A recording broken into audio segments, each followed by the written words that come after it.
Telling you fools that I got nothing left to lose. Broken and bruised, black and blue, still on the move. And I'm showing the world I still got a lot more to prove. Now I'm coming out, swinging for your phone to ring. Standing there bleeding, yeah, you know what I bring. Know what I mean? Dark when the bell is rung, cause it's a little too late now to tell me run. Get up and run. You're broken every part of me. I'm bloody and I'm beating down. I keep rising higher, higher, higher now. Don't fuck with me. Never gonna hold me down. I keep rising higher, higher, higher.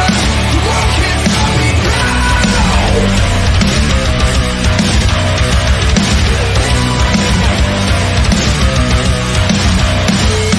You see it's a calm before the storm. I was born for more. Now you got me ready for war. Remember my name. Everybody out of my way. Back up or get knocked out. This ain't a game. Cause I never stay down when they push me around. See the world stand up when they give me the crown. Now it's don't stop. Do or die. Dead or alive. You can try to kill me, but I will survive.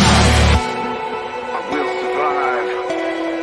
You're broken every part of me. I'm burning and I'm beating down.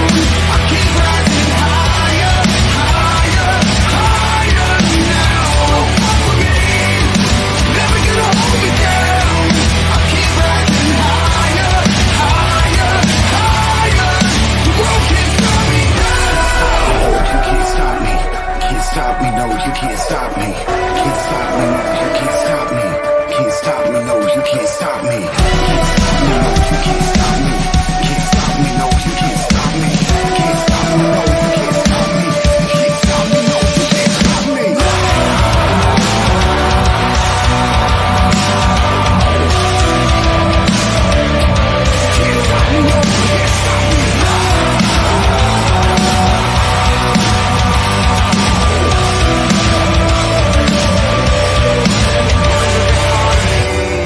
I'm bloodied and I'm beaten down. I keep rising higher, higher, higher, higher. You're broken every part of me. I'm bloodied and I'm beaten down. I keep rising higher, higher, higher now. Don't fuck with me. Never gonna hold me down. I keep rising higher, higher, higher. The world can't stop me now.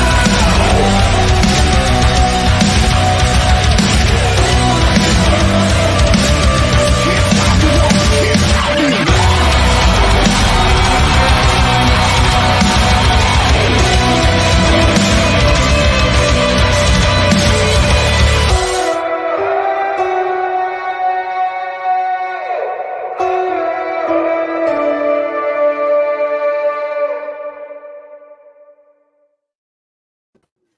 What's up, everyone, and welcome back to Ale Train Fighters. And I still haven't been able to make it to getting that intro video level volume turned down a little bit. So I have to work on that. I've been pretty busy lately, getting all kinds of stuff done. But anyways, how you been, Don? Fucking killing me, man. Work's just like ridiculous right now. So, yeah, just stressed the fuck out and trying to not get fired, pretty much. So, you know, About the way of life, isn't it? I guess. I mean, I don't know if like people have to like actively, you know, try not to screw up, but hey, I mean, it is what it is. So, what can you really do? Not really much of anything. You got to be able to survive. So, Right. yeah. Anyway, Oh, yeah. So, anyways, you got sorry, anything? guys, I'm back. You got anything awesome and interesting for the week? Oh, let's see. There's actually quite a bit of news that dropped. Let's see. I got this one pulled up. Yeah. So, LeVar Burton, as most people have known from Reading Rainbow and Star Trek, has landed a guest host gig on Jeopardy after more than 246,000 fans signed an online petition. Wow, it's like finally the people signing a petition actually works out in their favor. Right. So let's see it's if I can actually get this. Okay, so you're gonna read an article on it? Yeah, and I'm gonna pull it up. Let's see. Boop. Damn, he getting old. Right? It's still looking good though. Mm-hmm. I mean, Star Trek came out in like the 90s, so 30 years ago. Oof. I hate just like thinking about that. Mid-50s, I bet. Oh, yeah, I'm sure he's getting up there. Let's see. LeVar Burton of Reading Rainbow fame is taking on a new role this spring. Jeopardy announced Wednesday that the Star Trek Next Generation's actor will be one of the final guest hosts to close out season 37 of the quiz show. Burton has been vocal about wanting to be a guest host on the quiz show. Earlier this month, he shared a change.org petition on Twitter writing, leaving this here in the event the powers that be are listening. And it seems as if the powers that be, or at least his fans, were listening. The petition had garnished more than 246,000 signatures as of Wednesday. He writes, "Thank you to all y'all for your passionate support. I am overjoyed, excited, and eager to be guest hosting Jeopardy, and will do my utmost best to live up to your faith," Burton tweeted after the show announced the news. You made a difference. Go ahead. Take my word for it this time. Oh, yeah, there it is. Here's the answer to your question. Longtime host Alex Trebek died last November after being diagnosed with stage 4 pancreatic cancer. Oh, sorry, guys. Pre-show Athen was asking, oh, how's Alex Trebek's cancer doing? It's like, well, pretty bad, Athen, because he died. Apparently not that good. Right. Since then, Jeopardy has seen a wide swath of guest hosts while the show searches for a longtime replacement. Anderson Cooper is currently serving as the guest host. Other guest hosts for season 37 include Good Morning America anchors George Stephanopoulos and Robin Roberts, journalist and celebrity Jeopardy champion David Faber, and sportscaster Joe Buck. I think David Faber's the guy that like was on the Jeopardy like the longest streak or whatever. Yeah, wasn't he the one who was everyone thought he was cheating because he figured out? Because nobody like at that time nobody knew how the show was filmed. So what they do is like they show multiple episodes at like one point in time, right? And then so like the people that are going to be on the show, from what I was told, is they're given like a study guide. And it's like, here's like about like all the potentially like all the questions you could be asked, right? And so he studied it, and then he ended up on the show like one time after another time after another time, like because he was doing consecutive episodes. That's like during that run of Jeopardy, you can like see like he gets to be looking pretty rough in those like later episodes, especially like right before they break for like the next day or like the next week or whatever. But you could just tell he's like mentally exhausted, right? So I mean, all it was is like he just did well in the study guide and he was able to regurgitate the information.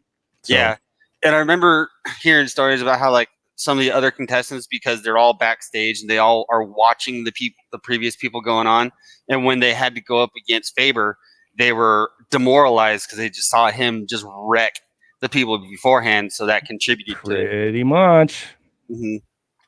So, I mean, that's kind of like how it is with like most game shows. I mean, if you think about like filming, let's say you can get through like maybe an episode in like a couple hours, if that. Honestly, you're looking at like what, a 30-minute show. So let's say like each episode takes like an hour and you have like a whole day to fill out. I mean, you might as well just do it. Let's see. Our goal has been to present a wide variety of guest hosts with different skill sets and backgrounds on our path to finding a permanent host. Mike Richards, an executive producer of Jeopardy, said in a statement, "Our passionate fans are telling us what they like, and we're listening. All of the guest hosts have brought individualism, energy, and authentic love for our show. Of our show to each of their episodes. We look forward to sharing the rest of the season with our viewers. So, I don't think LeVar Burton's really doing anything at the moment. So he Not- would actually be like a good candidate compared to like, say, I don't know about David Faber. That's just kind of like a douchey thing. Like, Mhm. we're going to bring our ex-champion to like be a permanent host. But so you're looking at what? Good Morning America anchors. I mean, they've got like a permanent job, so that would be tough. Joe Buck. Yeah, no, I mean, I guess like in the off season, right? Mhm. Because I know like commentators like they work like constantly, Yeah. right? So Yeah, because they have to keep up on all the sports. So yeah, Right. they'd be busy. and you're gonna stay like and you're also gonna do like days of like filming episodes like on top of that, and it's like, yeah, Mhm. that's not gonna be great. So thoughts? What do you think about him like being the host for Jeopardy? I think he'd fit. I mean, obviously it'd be weird watching Jeopardy with anyone other than Alex Trebek, but apparently that's been going on for several months now. So Right. I'm not really a person who watches Jeopardy, so it hasn't really connected with me. But I mean, I think if anyone, he seems to be a really good fit because I always loved him in Reading Rainbow, and Oh yeah, and Star Trek for me. I But was, I remember like as a kid. So Mhm. I was never much of a Star Trek person, but I do remember him being on Star Trek because at Right. that time when I was younger, I would see the episodes of Star Trek and sometimes watch them just because he was on it. But right.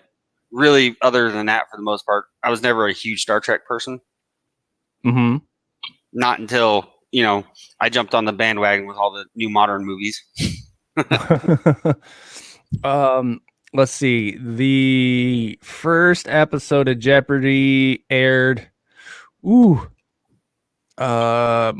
30th, 1964 until January 3rd, 1975. Damn.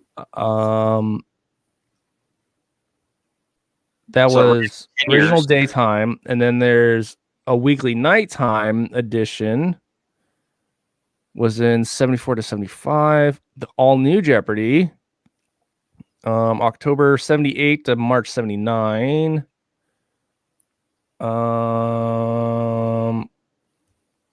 Okay, so I want to say it's this one, the one with Trebek, 1984. Damn. Hold on, let me see. Both NBC versions were weekly syndicated versions hosted by Art Fleming. Okay, Don Pardo served as announcer.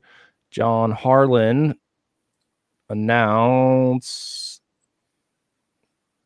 Yep, there we go. Alex Trebek, 1984. Damn. So he's been doing Jeopardy for what, 36 years? Yeah, about 36 years. That's insane. Jesus. That's crazy. So yeah. I think there's only one other person that would have come close. Which was what's his name? From The Price is Right, Bob Barker. There it is. Bob Barker, yeah. But he left Price is Right a long time ago. Because I know Drew Carey started doing it somewhere in the early thousands, I think. Right. 10, I know. Ooh. Okay. 1972 to 2007. Damn. Ooh. That's a So May 2000. Drew Carey's been hosting Price is Right since 2007. yep. So does that mean Alex see. Trebek was longer? 72 to 80, that's 7 years, and then 80 to 2020 is 40, so that would be 47 years, wouldn't it? Or is my math off? Hold on. Who was a host? I'm just gonna ask Google. Who's a host for longer? Bob Barker 37 years. or Alex Trebek?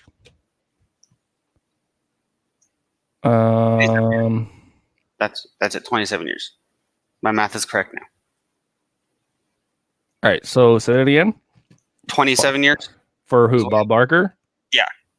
Yeah, then obviously Alex Trebek. Mm-hmm. Because, 72 to 2007 would be 27 years. Right. Right? No, I don't. 72 to 2007. I got to On calculate. today's show, we're going to do math. Not my target subject, by the way. Let's see, 8, so that's 28 plus 7, so that's 35. Yep. So both about the same amount of time. Yep. Boop. Aw, look at these old fucks. Is Bob Barker still alive? I think so. It didn't show like his death. Born The price is wrong, bitch. 97. Damn. He's hanging in there. He is. Rebecca Gray, I get called a nerd by my youngest son and daughter-in-law. He's been single since like, well, wait. He's been unmarried since 81. Unmarried since 81? Yeah. Damn. He's been unmarried almost 40 years. What? Oh yeah. I don't know. Maybe he pulled a Hugh Hefner and just like is slaying it. Just freaking was like, I'm done. Right. I'm just gonna be single. I got a TV show now. Freaking. I was gonna say something earlier, but I can't remember what it was. Some old women love them some Bob Barker. Mm-hmm. Now, with these shows, well, Price is Right. I mean, that's still running, and that's been going since '72. And then Jeopardy's been running for a really long time. Do these fall into categories anywhere as like longest running shows ever? Because I know they have like. No, I mean, no, I don't think so. Because I want to say like those freaking soap operas, like, are longer running than those are because it's what is it like As the World Turns and like Days of Our Lives. Like they just change out the cast and like people die off and stuff, but the show is still going on. So, True. But you know, let's ask Google what is the longest running. I know Supernatural has a title for longest running themed show, right? Ever at 15 seasons. So, what? It's still going on. What's that? All right. Longest running show, Meet the Press by NBC News. It's been going on for 73 years and counting. Damn. CBS Evening News. I don't know if like these news shows like really count though. Yeah, that's what I kind of thinking. Like they do fit because they are shows, but I mean, it's kind of difficult to not have a news show running continuously, you know? All right, here's a word that here's the one that I've never heard of. Music, the spoken word. Longest running non-news television program. 71 years, 71 seasons, 4,779 episodes. Good Lord. Here we go. Hallmark Hall of Fame. Don't even know what that is. 69 years. Nice. Backyard Farmer from Nebraska Educational Telecommunications. 67 years. ABC World News Tonight. No. Oh, here you go. The Tonight Show. 66 years. Damn. First aired 1954. Steve Allen. Then 57 to 62, Jack Parr. And then 62 to 92, Johnny Carson. And of course, Leno O'Brien. Leno again. And then Fallon. Why would Conan give up the Tonight Show? I remember there was something about that. Like, I guess like doing that well. Oh, he took Leno's spot for like a year. Or like not even a year, like 7 months. I think what it was, he was supposed to actually be the next host of it. Yeah. He wasn't doing that well and people didn't like him or something like that from what I heard. And he decided he was just going to quit and give it back to Leno. Yeah, 7 months, and then they got Leno back, and then they gave it to Fallon, and that. But I mean, but Conan's been like doing good on. What is he on? The Late Show. I think so. He's on the Late Show, or used to be the Late Show. He's on the Late Show, and then they have a Late Show, and it's hard to keep track of all these. I don't even watch any of that stuff anymore. I used to, back in the day when you'd be up really late, nothing to do, just turn on TV. But now we've got like Netflix and all that crap. So, Divorce Court, 64 years. Guiding Light, 57 years. Oh, General Hospital, 58 years. General Hospital. I didn't know. One of their soap operas. A, I didn't know it was that long, and B, I didn't know it was still going. Let's Make a Deal. Yep, Jeopardy, 57 years. Days of Our Lives, 55 years. The 700 Club, 55 years. 60 Minutes. Oh, here we go. Scooby-Doo, 51 years. Sesame Street, 51 years. But Scooby-Doo hasn't been going on in its original iteration for that long. It's been different, like new shows. Yeah, the original Scooby-Doo, Where Are You, was 69 to 73. Then you have new Scooby-Doo movies, Scooby-Doo show, Scooby-Doo Scrappy-Doo, the new Scooby and Scrappy-Doo show, 13 Ghosts of Scooby-Doo. I remember that one. Oh, it aired for 13 seasons. Wait, no, 13 episodes? Yeah, 13 episodes. Weird. I thought it was longer than that. Mm-hmm. Pup-Named Scooby-Doo, What's New Scooby-Doo, Shaggy and Scooby-Doo Get a Clue, Scooby-Doo Mystery Incorporated, Be Cool Scooby-Doo, and Guess Who? Jesus. Young and the Restless, fit 48 years. Wheel of Fortune, 46 years. All My Children, 41. I'm not going to go through like this entire list. I'm just going to hit the highlights. Oh, Saturday Night Live, 45 years. Damn, 2020, 42. This Old House, 42 years. It's still going on. Damn. Hosted by Bob Vila until 1999, Norm Abrams is the only original personality still appearing on the show. Oh.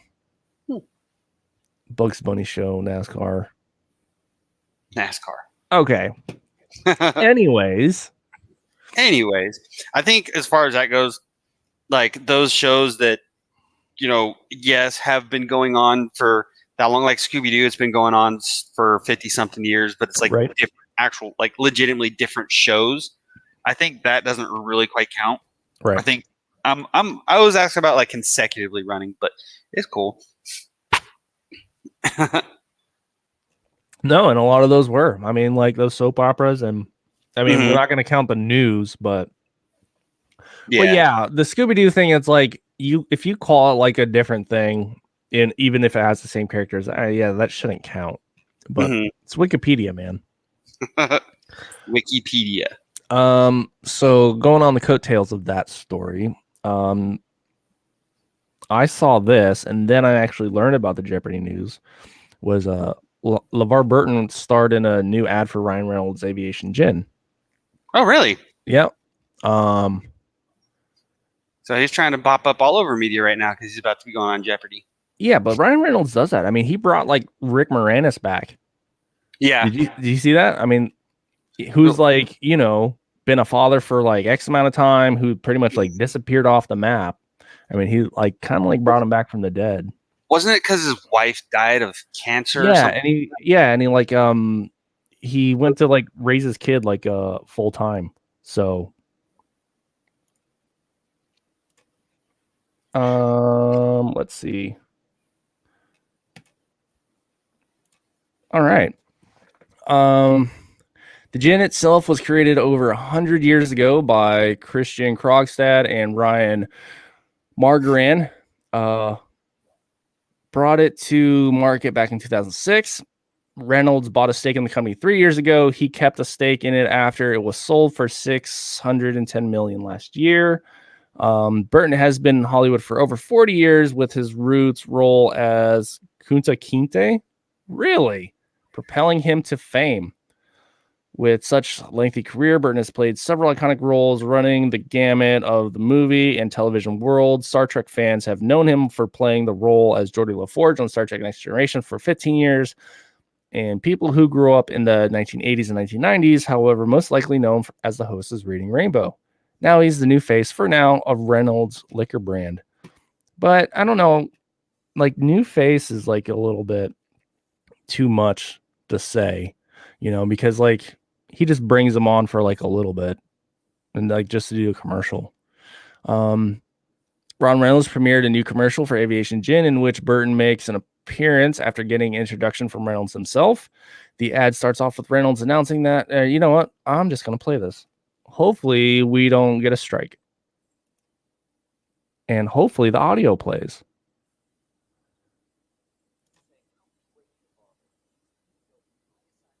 Athen, you got audio? Well, look. There's subtitles.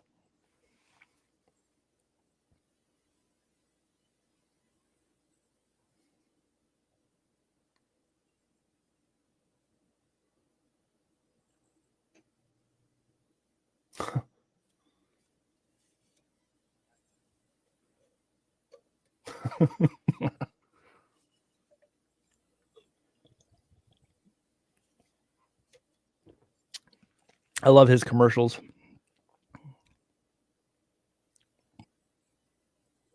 And I've been muted this entire time, damn it. Well, damn. but no, and then it starts over again. Okay, sweet. So I was reading, I don't know how long I've been muted for. Hopefully not too long. But yeah. Yeah, I mean, it's fun. I mean, I like Ryan Reynolds' commercials, and, that was like a fun one. So, let's see.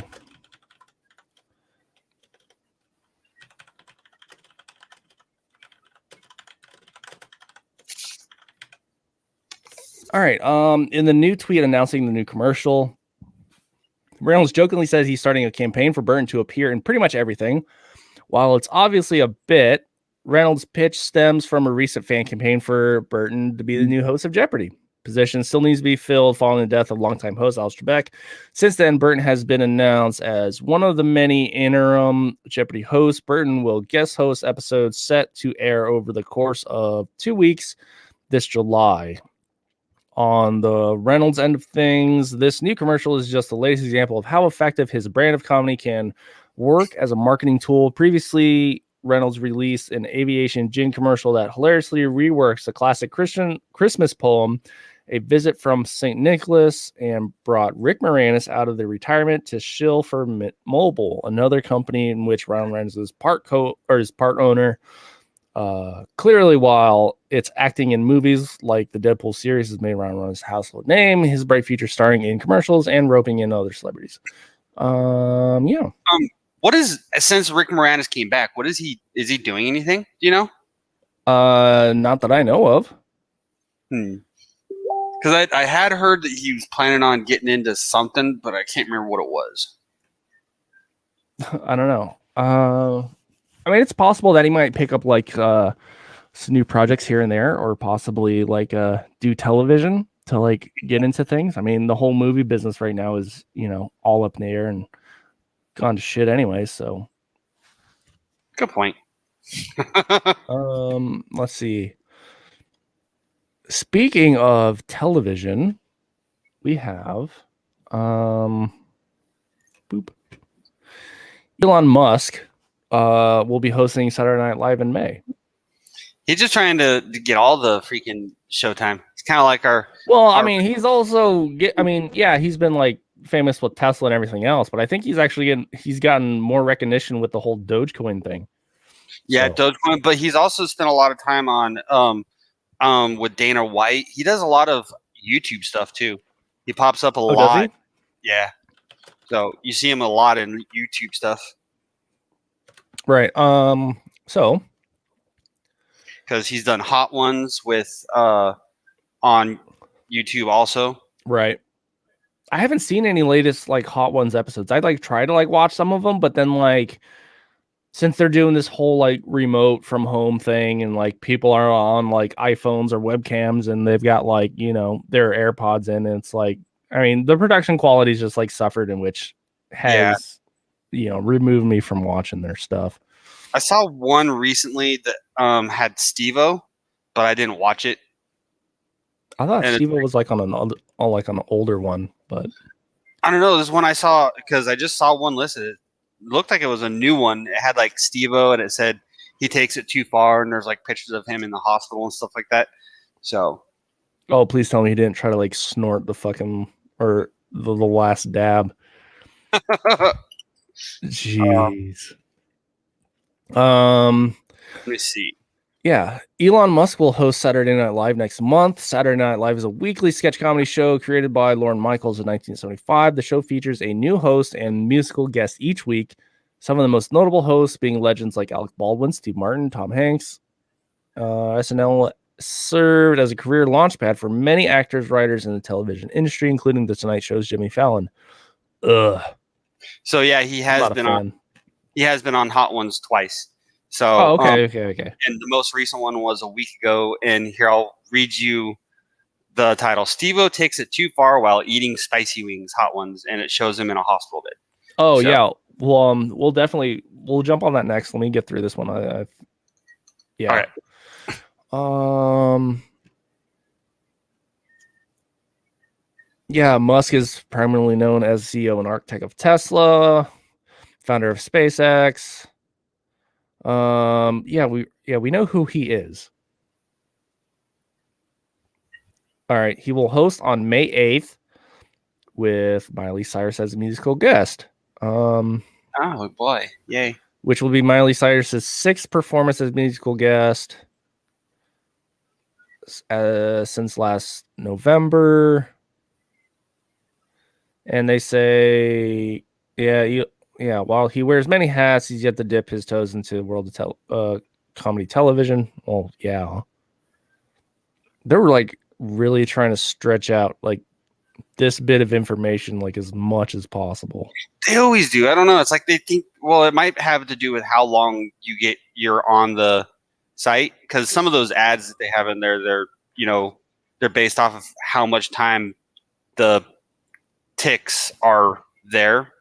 No, so but I mean, basically, this is all right. It's Elon Musk is going to be hosting Saturday Night Live on what, May 6th, May 8th, whatever it is. I say musical guest Miley Cyrus, and then they stretch that into all of this. Kudos on the writer who came up with this, because not an easy task. You know, this. I mean, of course, it's like all filler. Oh, SNL had all these other people on it. Oh, Elon Musk is this. Miley Cyrus is this. And then it's like, then it goes right back into like SNL. And it's like, they can only like do so much with like that little tidbit. But I mean, yeah, good way to like bullshit a story.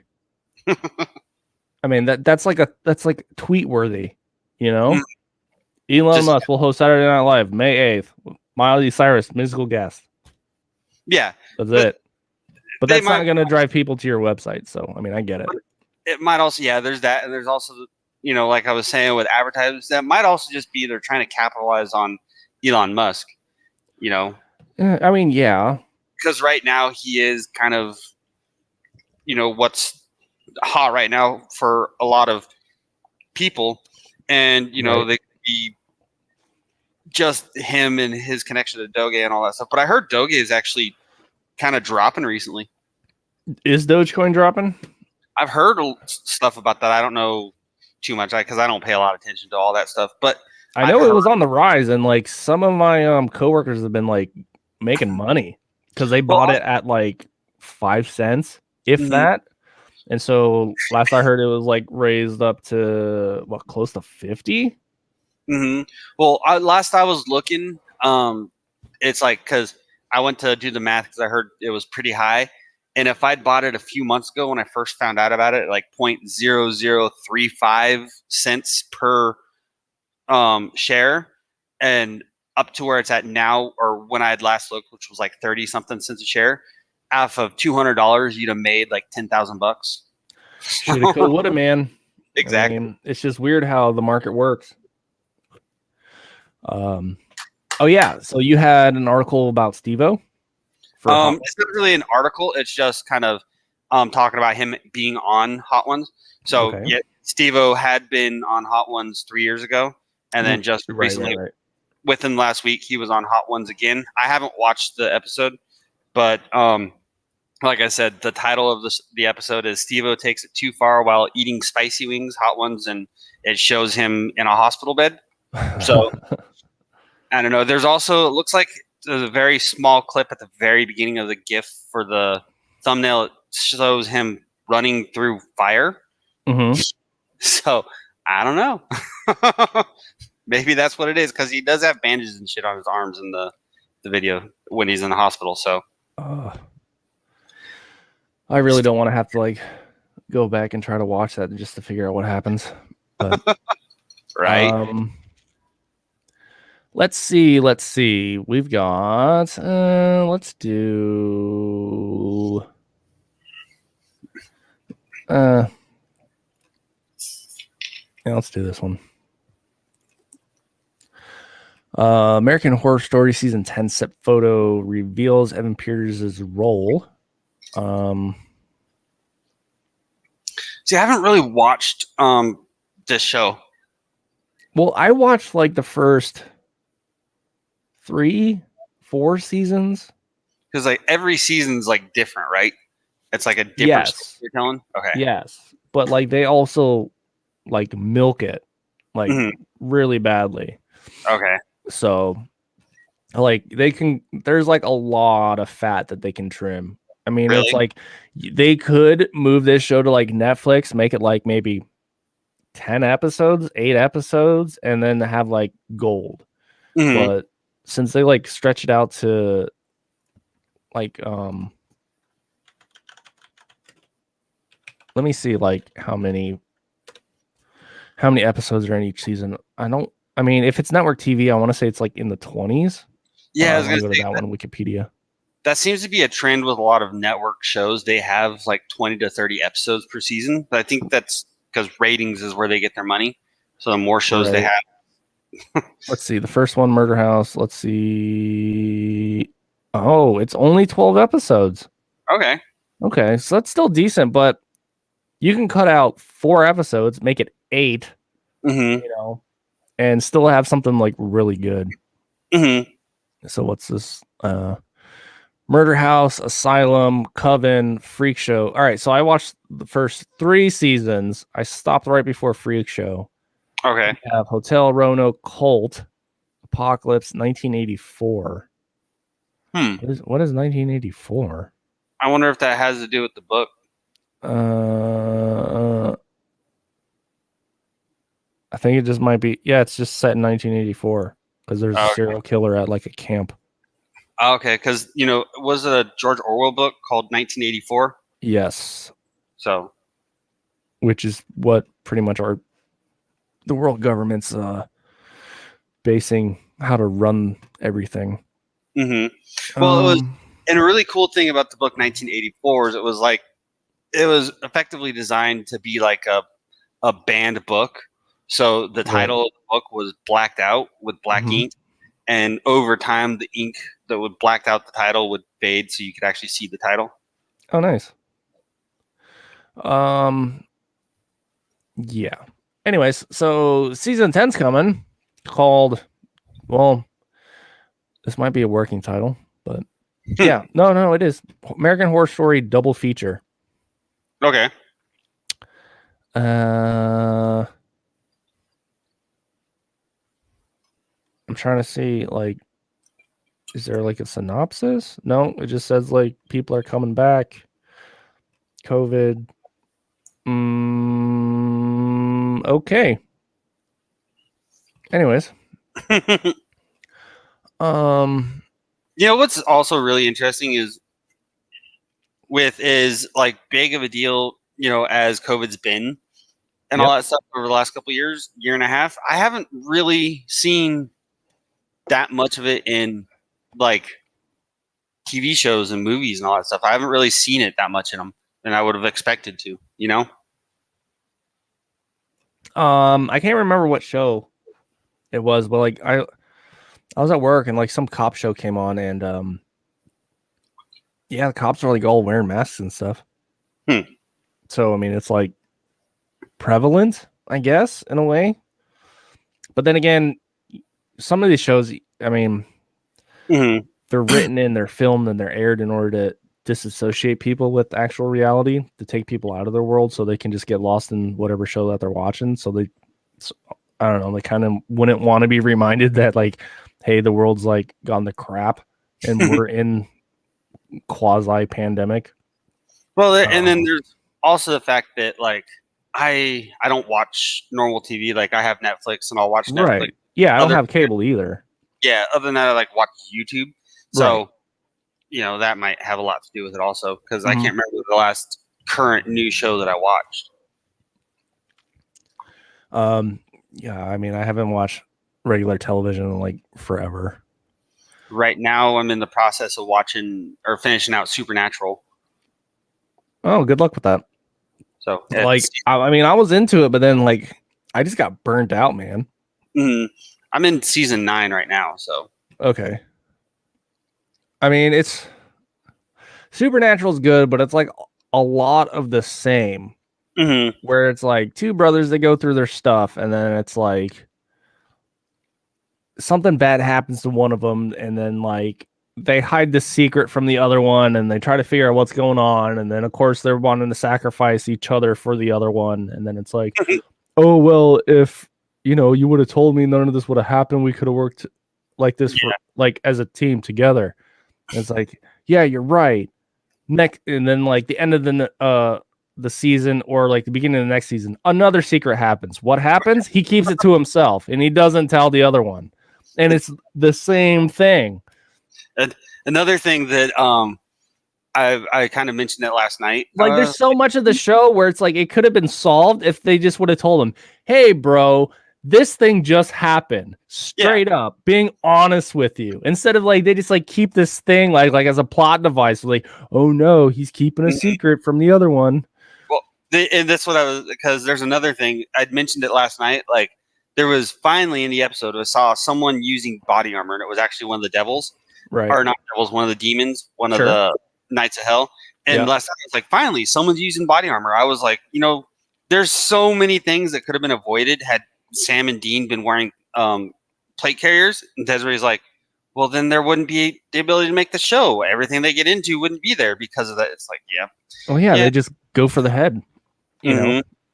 Oh, April makes a good point. And killing off awesome characters. Yeah, they did kill off pretty much everyone.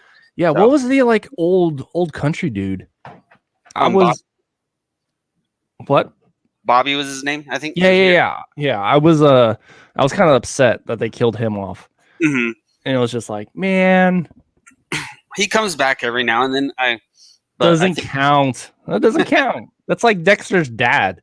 It's like the dude's been dead, and even though he pops up because he's like a figment of Dexter's imagination of like, you know, psychosis. I mean, it doesn't really count. But you know, James Remar gets an acting role, so by all means. And I'm still mad on how that series ended. Yeah. Hopefully, like when they make the new season, it's actually good and it wraps up some loose ends. Of Supernatural? Dexter. Oh, Dexter. Oh, they're making another season of Dexter? Yeah. So what happened was like the writer and showrunner for the first 3 or 4 seasons like dropped out. And so they hired on new people to like finish it out. And then like the second half of like Dexter like sucks. Right. Well, and then like the final season was like Game of Thrones level, like crappy. It was horrible. It was like, what the hell is this? But with that, didn't also actually towards the end of that on Dexter had cancer, didn't he? And I thought they were gonna end the show. I thought Dexter did actually end up getting cancer. You mean the actor? The actor, yeah. I don't remember his actual name, but yeah, he had cancer at a period of time during the show. And I think it might have been towards the end of it because that's why they ended it early. Well, it was like it was Showtime. So, what the hell's his name?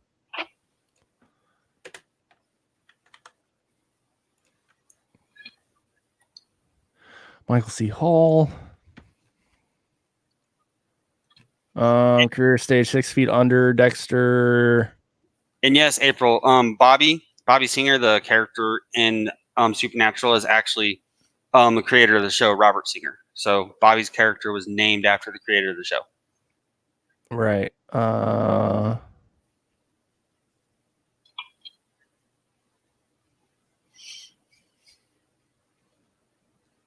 So it says nothing about it says nothing about that cancer deal. I remember that being a thing because I think it was like prostate cancer or something like that. Yeah, no idea. Hodgkin lymphoma at 38 while on set filming Dexter. Which season? Oh, cancer. Here you go. 2010. Undergoing, there it is.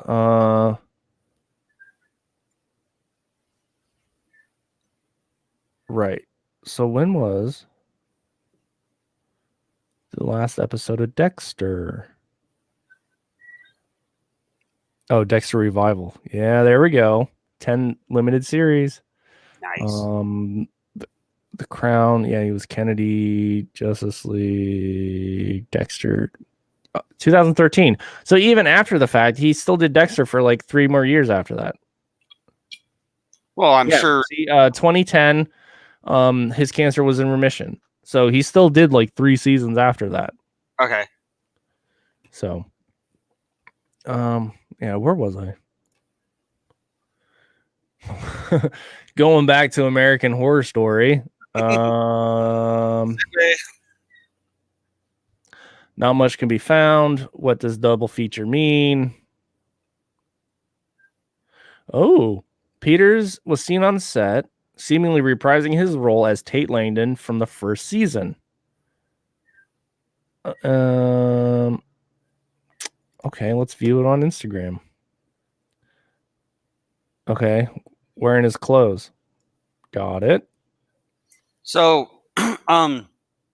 is this additional season or whatnot supposed to be a continuation of Dexter or kind of a reprisal? Want to say it's a continuation. Okay. I think we covered this like a long time ago, and they were getting like the original writer back and the original showrunner back to like do this last season right, Okay. Because just the way it ended. I mean, I don't know if I should like spoil it because it's like, I mean, it's been like what, 8 years? Yeah, it's been the spoiler timer's well past. Yeah, all right. So if you don't want to like know how Dexter ends, then by all means just like I'll put it like this. When I go to this view, the spoiler is over. So the way it ends is like, so Dexter's like a serial killer, and of course like cops are after him and all this other stuff, and then like he has a son, but like his wife's dead, and he's trying to like raise his kid, and he like meets this chick, and they set it up like he's gonna like start a new life or whatever. But like he ends up like killing his sister in like the last season, and then like dumps his kid off on the new girlfriend, and then like ends up presumably dead in like a hurricane. And then they show him and he's just like a freaking lumberjack in the middle of nowhere with the whole mentality, oh, I'm too dangerous to get close to anybody. And it's like, what the hell is this? And it's like, we don't care that Dexter is not a functioning human in like society. Like we watched Dexter on like how he kills people and like gets away with it and stuff. Mm-hmm. Yeah. Right. Which made like the first few seasons like great because you can see that because he's like a sociopath. Like he's like devoid of like human emotions. He has to like fake emotions and it's like really awkward. But then like he's got like, the murders he's doing and like the cops that are like after him and like he's trying to get away and not get found out. And like, so it's that like cat and mouse type of thing. But then like you can only do that for so long. And you would then have to like introduce like, different plot devices and different plot points on like how to move the story along. But then like You just end it where he's just like, oh, I'm just a danger to everybody. So I'm just gonna like fake my own death and then just go be Paul Bunyan. And it's like, this is so stupid. I can get where you're coming from because like the premise of the show is like because it's been a long time since I watched it, but he was like a cop, kind of, sort of, right? Blood. Yeah, he worked in the lab, blood spatter analysis. Okay. Analyst. Okay, and then he only killed criminals though, right? Like murderers and serial killers. Okay. Yes. I mean, I don't see how that could make him, not good for anyone, unsafe for anyone because he's doing the world favors. He's a vigilante of sorts. I mean, yeah. I mean, he is by definition, but it's like we didn't care about that, And it's like, yeah, we want to see like what happens with him, and then like, yeah, and then Game of Thrones took a cue, and they're like, oh, that's a great example. Let's end our show like this. Total crap. Yeah, right. It was so dumb. I was so mad when I saw that. Lumberjack Dexter. Anyways, American Horror Story season 10. It's coming out. Oh wait, I'm supposed to do this. Yeah, spoilers are over. American Horror Story season 10 is coming out. One glimpse of a set photo where they're saying, the one guy's gonna play his character from season 1. So, Evan Peters, Quicksilver. Speaking of TV shows, a Saw TV show is being considered by Lionsgate. They're gonna beat that horse dead. I mean, they already have. Well, yeah, but they have. But then, like, they actually made the series come like full circle, right? Yeah, and I honestly can't say really any of the Saw movies I hated particularly. Like, none of them. I can't say all of them were great examples of filmmaking, but they didn't suck. 1 and 2 were amazing, right? But then, like, after a while, it got to the point of like, okay, so how can we incorporate this character into Jigsaw and do like all this other stuff, And so like the middle ones were like not good, but then the last one that brought everything like full circle to everything that was a great way to like seal it off, let's see. And now they're doing a TV show. Yeah. So director James Wan, the original 2004 movie was a blockbuster hit, earning more than $100 million worldwide.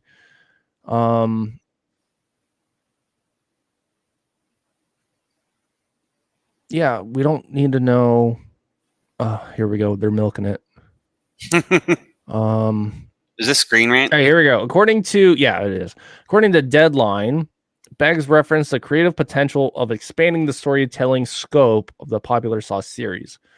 While reticent about the broader details of such a project, Beggs said, "We're always exploring what we can do in television with something like the Saw franchise, so that's a conversation." Like, we talked about this before. I mean, it's all down to money. But if it's willing to make money, they're going to try and pursue it. With the level of like the violence and all that stuff in the Saw series, this is going to have to be like a Netflix or an Amazon show. Torture porn. Yeah, exactly. It's like this is going to have to be a Netflix or Amazon show in order for them to even come anywhere close to, doing it right.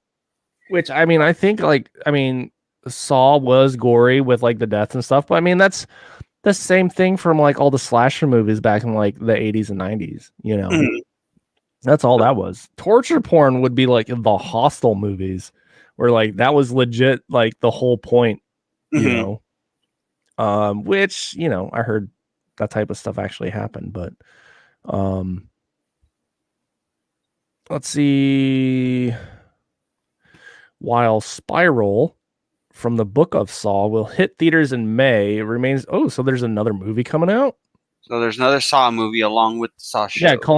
Yeah, called Spiral. Okay. Remain whether or not Jigsaw will grace a small screen again. I mean, they kill off the character in like the second movie. Yeah, so, they're beating that dead horse. because like he was killed in like the second or third movie, and then in one of them, like the fourth movie, it was him using. They kept on doing flashbacks, and Yeah. I mean, that guy's like a great actor. Mhm. The guy that plays Jigsaw, you know, I can't remember what other stuff I've seen him in. Was that picture? Was that Nicolas Cage? Is Nicolas Cage going to be in the Saw show? What are you talking about? The Jigsaw kind of almost looks like Nicolas Cage. Oh, young Nick Cage is gonna play Jigsaw. Yeah, Tobin Bell. Okay. Yeah. Whoa. Character actor, voice actor, and singer. What was he in? Whoa. That is a long list. All right, just movies. Okay. Let me see if I can pull up. Oh, he was in Mississippi Burning. He was in Goodfellas. Boiling Point. Oh, he was in The Quick and the Dead. Think I remember him from that.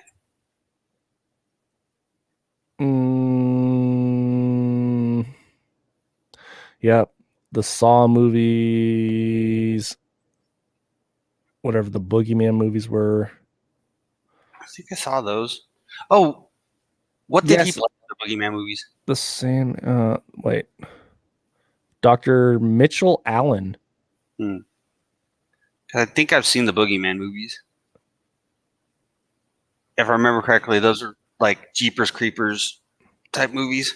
Right. I mean, so he was been like in a bunch of like smaller roles before Saw. So the first Saw was 2004. So looking at, wow, just looking at some of these. Black Mass 2, Road to El Dorado. Oh, here you go. He was in an animated movie. El Dorado? Yeah. Okay, I know that one. Dead, Malice, somewhere in here. Line of Fire with Eastwood. Oh, he was in The Firm with Tom Cruise, which that movie does not hold up well. He was in Boiling Point with Wesley Snipes. Yep, Goodfellas. Loose Cannons, False. Tom Selleck, An Innocent Man. Whoa, is that right? Mississippi Burning was in 1988. Damn. Wow. Oh, he was in Tootsie. Yeah, so yeah, they tried to bring him back for whatever he could. But I mean, all right, so what do you think? I mean, you're saying that like, yeah, they're beating a dead horse with the Saw franchise, but it's a TV show, so we're gonna have to see exactly what they can really do, and it doesn't really say in this article like where they're gonna, where they're gonna put it via like Netflix, Hulu, Prime Video. Honestly, like I feel they have a really good chance of doing something really good with it because especially if it ends up on one of those services like Netflix or Amazon where they can take whatever liberties they want within the show. Right. I think they'll be able to do really well with it, especially since given that with a show, they can kind of cover things in more depth than they can in a movie. Yeah. It's like, because there's kind of a weird type of thing right there. So like movies, a lot of people want things to be done in a movie because you can get a bulk of information out in a short period of time and people enjoy watching that. Whereas with a series, you can get more to the point, but typically with a series, they have to be kind of a little bit more edited on them because you can't go as extreme with stuff on networks and all that. But with the advent of like Netflix and Amazon and all that stuff, where they have the liberty to do that, I think that's why we're seeing a lot more really good TV shows that can get really in depth with stuff like Game of Thrones up until the last seasons, and then stuff like that. And you're muted. Yeah. I just got that. I'm not happy with my lighting situation. All right. Anyways, yeah. So about that, the thing with like TV shows is like, yeah, they have a a better and longer opportunity to like flesh out, plot points, have better character development than they would in the movie. Mm-hmm. But what happens a lot of times is that, like with the TV shows, it's like they just milk it, right? Yep. Like they add like so much fluff and like so much unnecessary stuff, and that's where you get like TV shows with like a bad rap because it's like and plot holes and not even like you're introducing like new plot devices. Sometimes these plot points like never get fully fleshed out or like resolved, and it's like, oh, we're gonna make it a thing in like this episode, and then it's just gonna disappear, and you never hear from it like again. April Miller wants a snack. Well, I like Flamin' Hot Cheetos and jerky. yeah. Jerky's good if it wasn't so expensive. Yeah, it's stupid expensive. Yeah, it's ridiculous. Yeah, and so like movies, then it's like, character development is like not long enough, but then nobody's willing to sit through like a 3-hour movie. But then we have to find, the right balance between everything. Mm-hmm. So that's why like these limited series on like Netflix are great, because it keeps everything moving along and keeps the ball moving and the ball rolling. Because I just watched what was it? The Serpent on Netflix. It's about like this con artist, like gem dealer in like Thailand that like would just murder tourists and like rob them. And that was actually surprisingly good. Like the actor that they got was great, and he just like plays this murderer like really well, where he's just like him and like the other guys, like, oh, tourists come, they would like host like a party at their house, and then like they would like drug them, like either they would like keep them like under the influence where they're sick and they're like needing their help, and then would just like keep them sick, or they would just like dope them up and then like kill them and like toss them in like the ocean, and like after like they rob them of like, this is like back in the day of like traveler's checks, and like falsifying somebody's identity was like super easy. Oh damn. Yeah. What was the name of the show again? The Serpent. The Serpent. I'll have to check that out. Yeah, definitely. And it's like it's short too. I want to say it's like 8 episodes. Okay. So if, like I said, like if they would have made it like 12 or 13 episodes, I mean, it really would have got drug out. But like the manipulation on this guy, like you're asking, like you watch it and like like what this guy's capable of, and then like eventually in the show you see like the people that end up getting got, like they can see that this is a bad dude, but they still stick around. And there's like multiple times during the show where I'm just like, get out of there, like what are you doing, like still hanging around? And it's like, this guy is a killer, he's gonna kill you. It's like, leave, just leave. It's one of those things. It's like you already know it's bad news, but you're still like hanging around. But anyways, yeah, so The Serpent on Netflix, definitely check it out. I recommend that. And you can like, I mean, if you got like a day to kill, I mean, you could easily blow through it. I mean, it's like what, 55 minutes an episode. So okay. And then Netflix also has that like there's a section on it where when you're going through and trying to find what you want to watch, there's a section on there. It's like binge in a weekend, all that stuff, so you can go through it. Right. A lot of shows that are kind of like, they're a full series of a show, but it's like, they're short seasons and all that stuff. And I mean, those are good ones. I don't know. There was like that I started watching, and then there was like a Ted Bundy one I started watching, like Confessions of a Serial Killer, but I fell asleep in like the second episode. So I don't know if that says something about the show or if that says something about me. But let's see, what else do we have? I want to get to doing the ads real quick, so I can do that real quick while we find out. Yeah. By all means. So So right now you're watching the L Train Fighters on WO Network with Athen and Don. After this show, you're going to come up with our other show, 1700 Somewhere, with both Athen or me and Don again. But here, let me go ahead and read out to you the rest of our shows. You can go to the WO Network Facebook page, which I will link in chat right now. You can check out this list that I'm going to be reading right here. It's posted as the pinned post on the WO Network Facebook page. So make sure you make sure you're checking out all of our stuff that we have for you. So our shows are on Tuesdays at 12 Central. We got Where's My Grill with Roy Anthony. That is a barbecue show. Then we got Tuesdays at 1700 Central, the WO Radio Show with Pimp and Goose and Tater. On Wednesdays at 1900 Central, got Blue Phoenix Gaming with Jennifer. Thursdays at 12 Central, we got Where's My Grill again with Roy Anthony.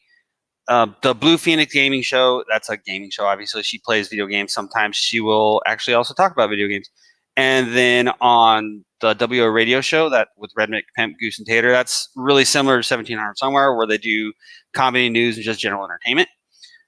Thursdays at 1400 Central, we got Cars and Chronos with Gapple Bays. That's a car show. He talks about different types of cars. He'll review YouTube videos on car fails. He sometimes plays some racing games and car games. And then Thursdays at 1700 Central, we got the Harambe Keeper with Mickey. That is just a talk show with Mickey. He gets on and just likes to talk about stuff. Then on Fridays at 1900 Central on another platform called Streaker, we got me, and I will be bringing on guest hosts throughout the rest of this month on the WO Hideout on Spreaker, which is just basically hanging out, chilling Friday evenings, listening to music. Saturday at 1900 Central, we got Hot Boxing with Matt, which is another barbecue show. Sundays at 1400 Central, we got Ale Train Fighters with me and Don, which is what you're watching right now. Sometimes Nico and Shay will pop their head in there too. Sundays at 1700 Central is It's 1700 Somewhere with me, Don, and again, sometimes Shay, sometimes Nico. And I want to go ahead and hit up our sponsors. We got OVB Barbecue. That is the WO sponsor right now. We don't have their emblem on our overlay quite yet, but we'll be getting to that eventually. But here is a link to the OVB Barbecue Facebook page. And then beyond that, make sure you check out the WHQ Facebook group on Facebook and check out those two sources for any type of information regarding Warrior Fest coming up later this year. We'll give you all the information we can. Also, make sure you check out for Redneck Pimp's comedy shows. He has those popping up quite often where he does comedy shows with other people for cash prizes and stuff like that. So, there we go. I think that's it. So I just looked at the WO Entertainment Facebook page where you're telling everybody to go to, and there's not a schedule of all of our shows. It's the pin post. Pin post, WO Entertainment. It just says Tuesdays Central Time. Where's My Grill? Yep. Seymour. Oh, Tuesday. Oh, there we go. Just have to expand. Yeah, you just have to click the See More button. So 14 Central. Ooh, that time needs to change. So we'll have to edit that. Anyways, so when more shows to come, with more of you guys coming in, we will try to get this information updated for you. So check out the pin post on WO Entertainment and look at our show schedule. It should also be like in our About section as well. Yeah, we can get that in there. And hopefully we can hang out some more, guys. Let's see. Oh, do I really want to talk about Borderlands? Have you played Borderlands? I haven't really. Borderlands has never really been a game that I don't like the artwork on it, if I'm honest. Oh, the cell shading? Okay. I think we covered it in an old show. Borderlands is going to make a movie, and it looks like Jamie Lee Curtis is going to be in it. And of course, Borderlands is knowing for being like super meta on a lot of stuff. I think like the last Borderlands game, what's the guy's name from The Room? The one that like James Franco played in The Disaster Artist. You know what guy I'm talking about? I Don't. The guy with the long black hair. He's got like a weird name. The Room with. Oh, come on. Oh yeah, Tommy Wiseau. Tommy Wiseau. Yeah. Oh hi, Mark. That guy. Anyways, so in Borderlands 3, that guy plays like this character in the game where he's like super into like movies and stuff. So that was funny. Okay. I don't know. I'm still trying to think if I've ever seen The Room. It's bad. Like, get completely blitzed, like out of your mind, and then watch it. Or you know what? Just watch The Disaster Artist, then watch The Room, and then you'll actually be able to appreciate it. Okay. So The Disaster Artist with James Franco goes into Tommy Wiseau and like the making of that movie and like how much of a pain in the ass it was and how much of a drama queen Tommy Wiseau was and like all this stuff. So it's like the whole behind the scenes thing. So like if you were to watch that first, it would actually make The Room more comedic. Okay. Yeah. Borderlands 3 has been known to like be meta and like pull jokes from like current climate. Like I said, they had Tommy Wiseau in it making like references to like his real life character. And so anyways, Jamie Lee Curtis is going to be in this Borderlands movie, and the writers are actually poking fun of like her Activia commercials that she would do. So, you know, that's like a fun little tidbit. Don't really need to like go too much into details about that. But I'm going to bring this over. As of Friday, Falcon and Winter Soldier officially ended. They aired their last episode, and Anthony Mackie, who plays the Falcon, thanks his fans with the BTS photo of new Captain America costume. So this is pretty much like ripped almost like right out of the comics. So it's a mashup of like the Falcon's costume with the Captain America colors, the red, white, and blues, or as they call them, the stars and stripes.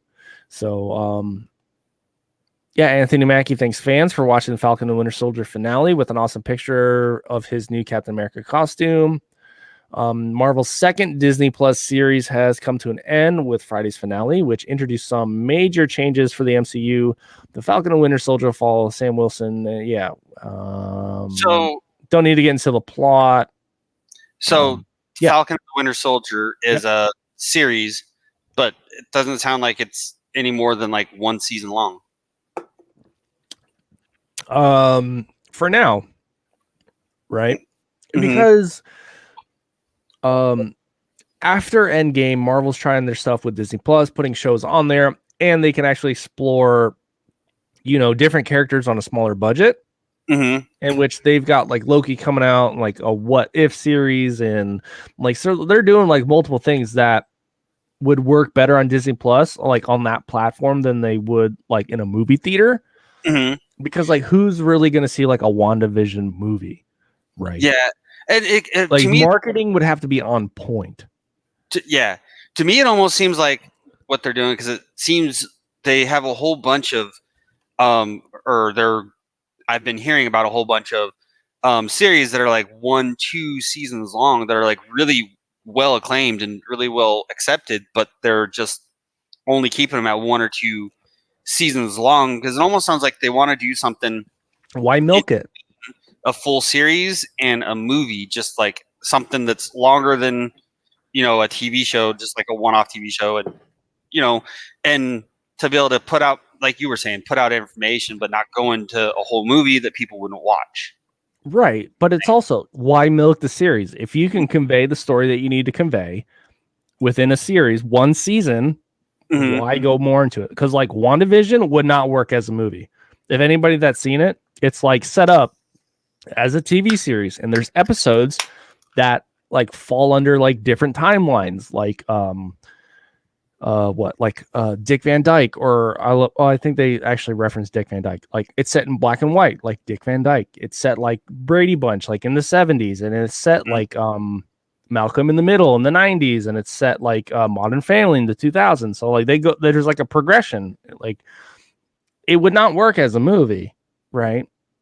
Because you wouldn't have those individual episodes that are its own standalone thing trying to deliver a certain like message and ambiance, and so like mashing up together in a movie, like a lot of it would have been lost.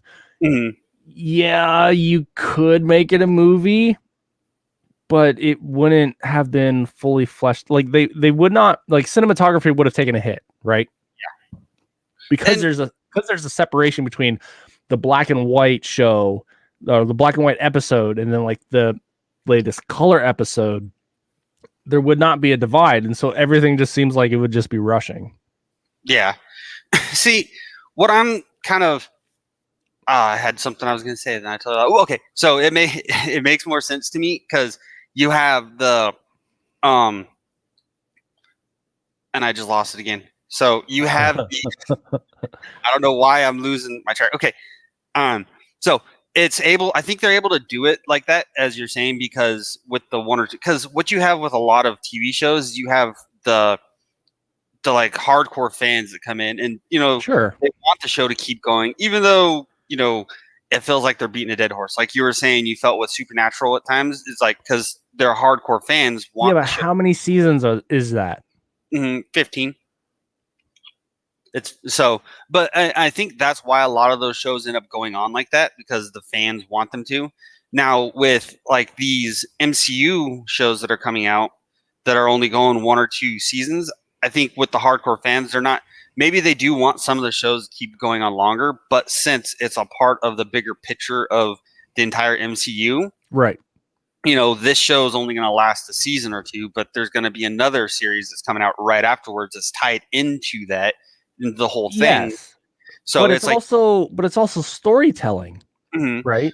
And you still get the perpetuity of it, like you would with a series that's running 15 seasons, but you get variety, right? So, but I mean, but like the script and storytelling, you have some shows that like are their own standalone thing, and those early Marvel movies, like what did they call them? Oh, phases, like phase 1 movies, where like they were setting it up, right? And then they were expanding on it, and so by the end of the initial phase or era, or whatever you want to call it, right, with Endgame, right, that 10 years or whatever it was, made like a whole cohesive block of story, right? Does Supernatural really have that? No, Supernatural doesn't. I think there are actual Supernatural books, which is where the series came from. But no, Supernatural. Like, but it's like, are they referencing back to like season 1 with certain key plot points and details and stuff like, oh, this person from this season 1 had a hand in doing something in this season. I mean, so like it happens, but not often. Right. And I get what you're saying. Yeah. And I also see the trend trying to be picked up by other shows. So like The Walking Dead is trying to do this whole multi. Right. And so it comes down to like, storytelling, where it's like they don't want to beat a dead horse. They want to have like a good narrative so people can actually enjoy and watch. And it's like, if you could do it in 1 season, great. But then if that one takes off, maybe you can get another season out of it. Or if there's a different avenue that you would rather follow, then make a spinoff off of that show, because then like those characters will be wrapped up, right? That's done on, or it's all these things are placeholders until the movies come out. Right. And just to like, wet your palate a little bit until the next movie comes out. Here's a question regarding this. The Punisher, was that a part of the MCU? Technically, yes. Okay. So the whole Netflix thing is really weird, right? Because since Disney got the rights back after the whole Netflix series were done, it's like, they're part of the MCU, but they're not, because they would rather spend the time and effort working on their existing characters than than introducing brand new characters that were already in another form, right? Okay. Except for Spider-Man, right? Oh, thanks. Yeah, except for Spider-Man, because Spider-Man is a moneymaker, right? It's Yeah. what made Sony money, because the X-Men with Fox, right, was, I mean, I like to consider Blade as the start of like the whole comic book movie craze, right? Mhm. But then X-Men came out and that really jump started things, right? Because the first Blade movie, in my opinion, was awesome, right? Yeah. But then with X-Men, they went like even more comic booky, right? Mhm. So that started off, and then what happened after X-Men? You had Spider-Man, and Spider-Man made so much money, right?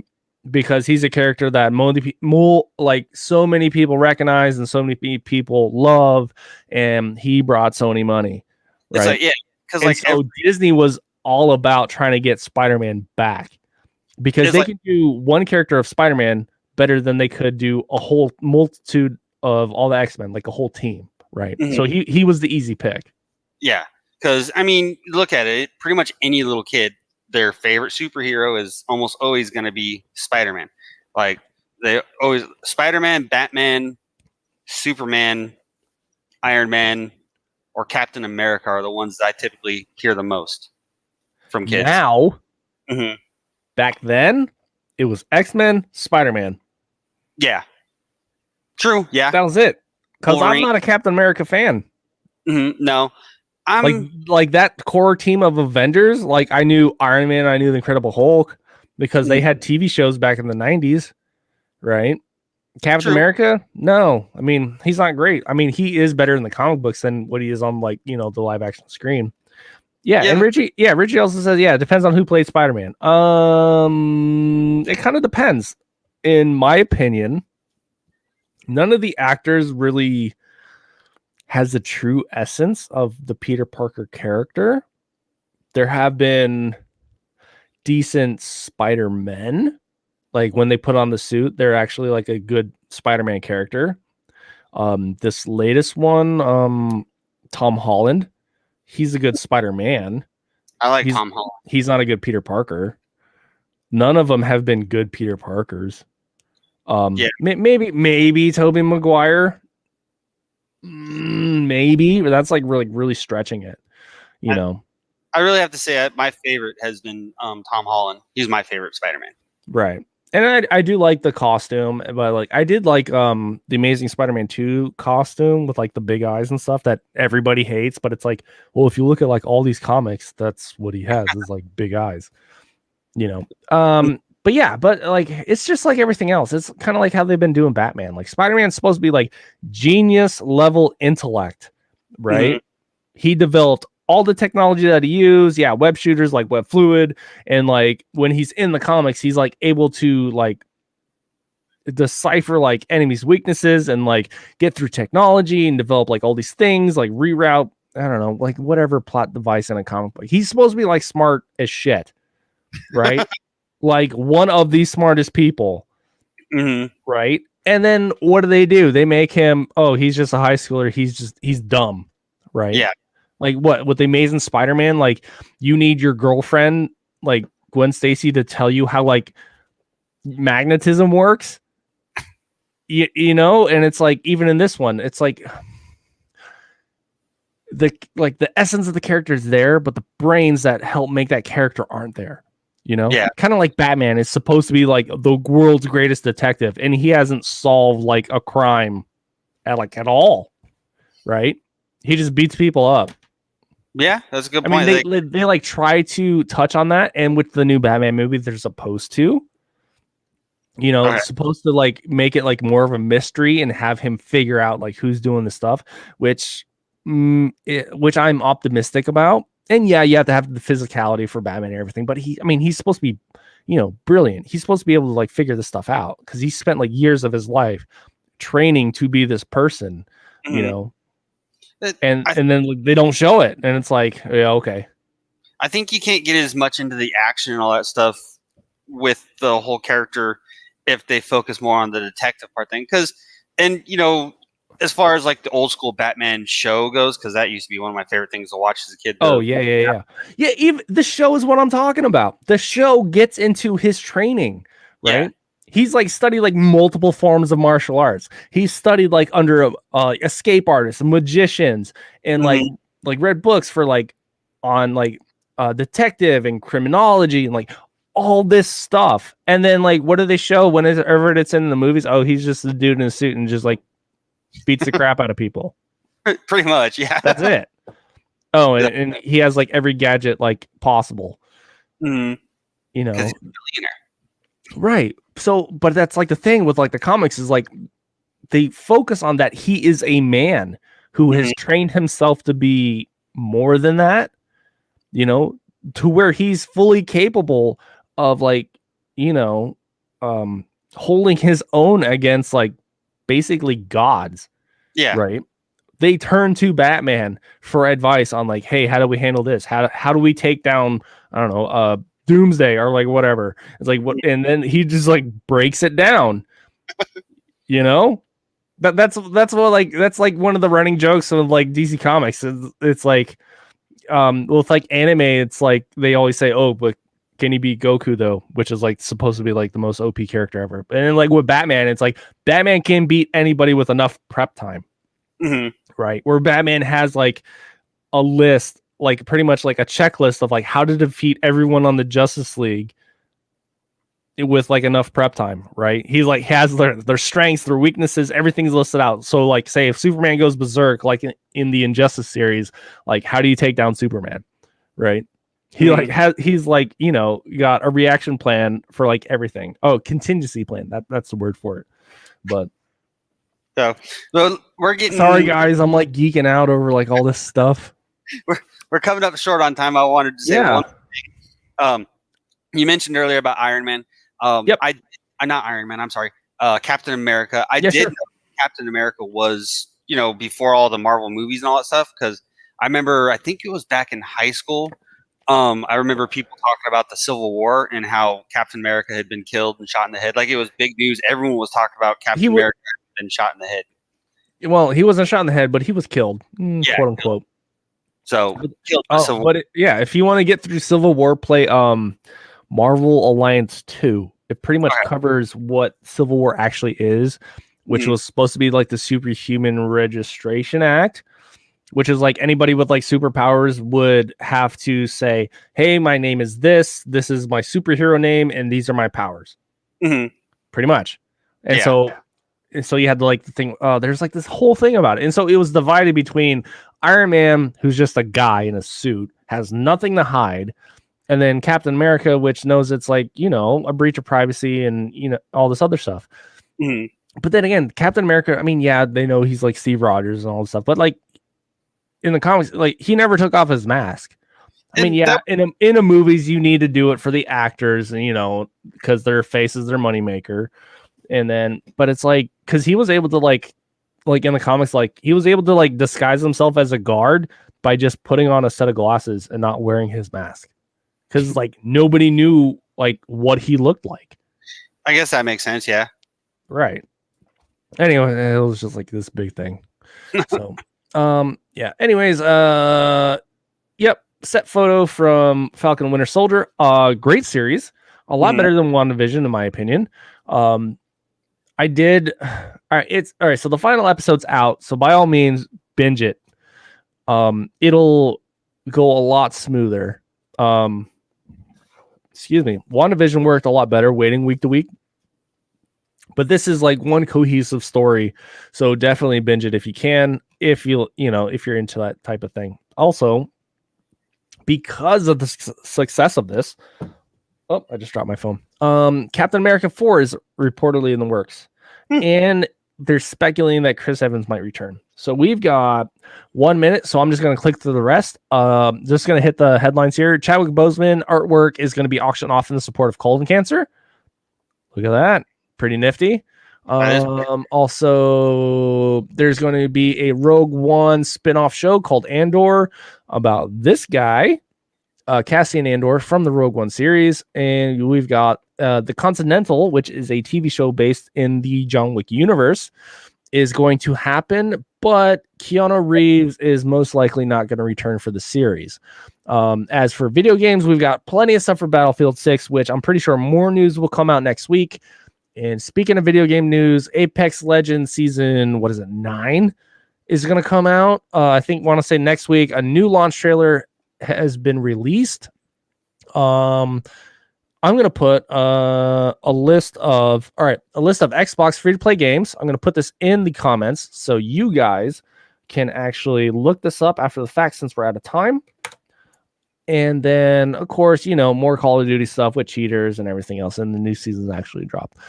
But it is 5:30 my time because I'm East Coast. That's it, guys. We're out of time. Hour and a half show. This is what we got. So thank you for joining us this week. It's been good to hang out with you guys. And we will see you again next week. I'm Don. I'm Athen. We'll check you guys later. See ya.